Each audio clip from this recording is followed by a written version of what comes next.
Okay, guys. Well, welcome back to Shakespeare class. This is my 373 class, so we are studying Coriolanus, not to be confused with my 250 class, in which we're studying Hamlet, or my 201 class, in which we're studying Othello. So we're returning to Coriolanus today, and I'm hoping we're going to be able to wrap this thing up soon. I feel like I have gone through a lot of what interests me in the play, which has a lot to do with the sort of class warfare and problems with democracy, and also this kind of queer subtext in the play, where these two men are kind of, in a way, desperately in love with one another. So I kind of want to close Coriolanus in the next, this series of videos, and maybe more. I don't know. But I'm wrapping up pretty soon. The sort of final thing I want to look at is the women. And when I say women, I mean, of course, Coriolanus' mom, because she is amazing, and there's really a lot going on with her, and she's just a fascinating character, and definitely like worth spending some time with, because she is an absolute terror. Um, and so what I want to do today is really kind of look at her and her whole thing. And so in order to do that, I'm going to start off on page 4, uh, because it's what's interesting about having Coriolanus' mother so prominent in the story is that Coriolanus is a hard guy to like, because I do kind of like him, actually, because he's very true to himself. He's honorable in a weird way, even though that honor leads him to become a traitor to his country. And that's sort of the tricky part about the play. But what makes Coriolanus uh, sympathetic is when you meet his mom.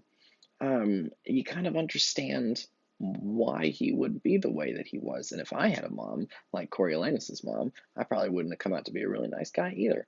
There's a famous saying that you know, I don't know, I'm gonna mess this up, but it's like, if you see, if an animal bites you, you're gonna get really mad at the animal, right? But if you look down and you see that the animal's foot is caught in a trap, it's easier to understand why the animal bit you. You understand it's not just like that animal is bad. That animal is in a terrible situation and it's in pain and it's lashing out. And so it's not, you still don't want to get bit by an animal, obviously, but you can kind of understand more where the animal comes from when you see that. And there's something to Coriolanus's mom in this, that when you spend time with his mother, and she's a fascinating character, and it's one of the great strengths of the movie that Vanessa Redgrave plays her, because she's a fucking badass. Um, is to kind of spend some time with Coriolanus's mom, because I think Shakespeare has done something tricky here. It's very hard to have one of the main things you want to do if you're writing a screenplay in Hollywood or something is you want to have the characters be likable. You got to have them do something. There's even a book called a book about how to write movies, how to write scripts for Hollywood. It's called Save the Cat.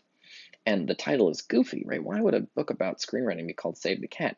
But it's because one of the earliest lessons the book wants to teach is that if you have the main character, like, save an animal in the first couple of minutes of the story, then the audience will like that character for the rest of the movie. You have to have them do something nice and likable because if they don't like the main character, they're not going to care what happens to him.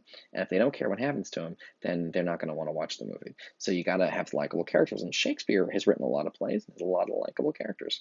But here he's experimenting with something different, which is, can he have a play where the character isn't likable at all? He's so mean and terrible. Um, and you saw him do the same thing with Macbeth, right? Macbeth is obviously not a very likable character either. And so Shakespeare's interested in, can he write a character that normally you wouldn't like, but in this special zone of theater you do? And one of the things that makes Coriolanus, if not likable, you at least understand where he's coming from, is his mom. So I thought we would spend a little bit of time with Coriolanus's mom before wrapping this play up in our Shakespeare class. So let's take a look at what we got. Um, so Volumina, this is really, I'm on page 4. So this is really one of her first statements in the play. In the play, she says, "I pray you, daughter," meaning daughter-in-law. That's Coriolanus's wife. "I pray you, daughter, sing or express yourself in a more comfortable sort," because Coriolanus is at war, and his wife is all depressed and sad because he might get killed out there. And Volumina, who is Coriolanus's mom, would like her to be in a better mood. "I pray you, daughter, sing or express yourself in a more comfortable sort. If my son were my husband, I should freelier rejoice in that absence wherein he won honor than in the embracements of his bed where he would show most love." Oh boy. That's a crazy thing to say. For starters, it's weird for any mother to be like, "I don't know why you're so depressed. If my son was my husband, like, why are we imagining that situation? That's weird." It's like a you talk about people having like boundary issues. That's a mom that doesn't have boundaries because this is a mother who's pretending. She's like, well, let's just imagine for a second, if instead of being Coriolanus's mom, I was actually his wife. Like that's not something you want your mom to be imagining.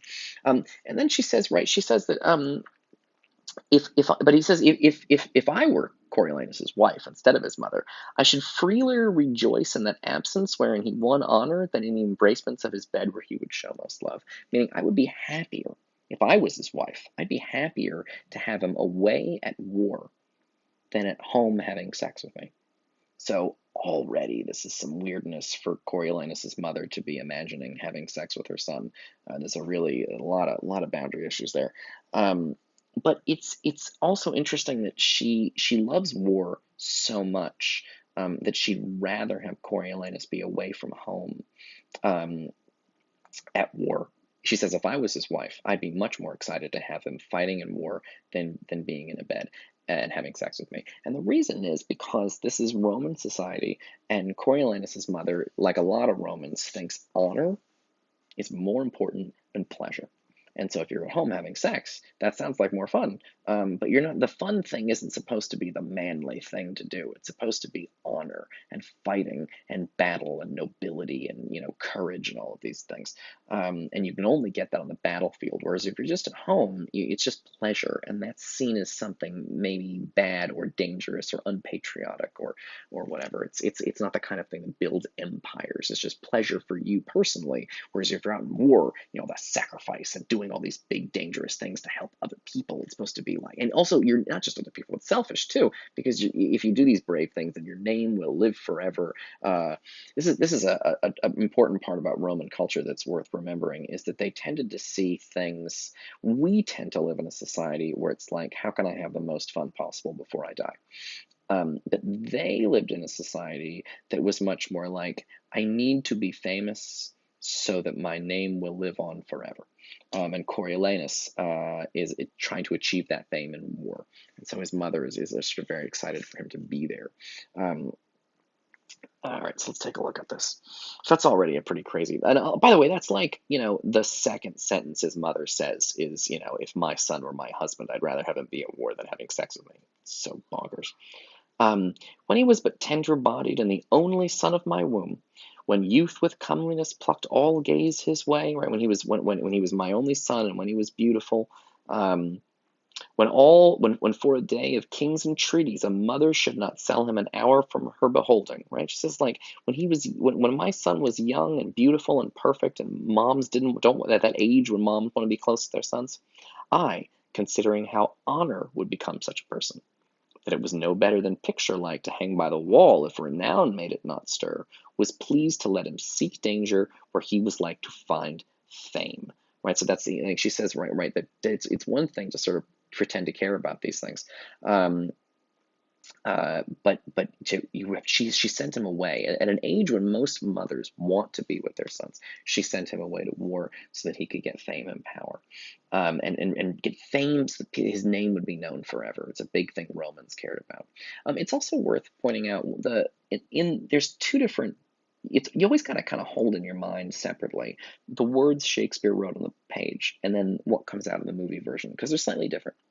Um, in Shakespeare's play, I think, Volumina kind of wishes she were a man and wishes she could be a soldier, and she's kind of living vicariously through her son.